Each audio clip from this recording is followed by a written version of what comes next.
Hello नमस्कार. तर आजचा व्हिडिओ तुमच्यासाठी एकदम कामाचा आहे. प्लीज स्किप करू नका हां, आणि अदरवाईज घ्यायचं नाही. बघा, तुमची नणंद जर कटकटी असेल किंवा भाऊजाई जर कटकटी असेल, म्हणजे दोघांपैकी एक तर असेल.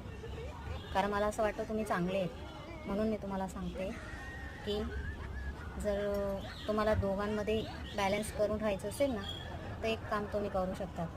नंदेचा नंबर घेऊन घ्यायचा किंवा नंदेच्या सासूचा, म्हणजे नंदेच्या सासातर्फे एक तरी असा विलन शोधायचा की त्याचा नंबर तुमच्याकडे असायला पाहिजे.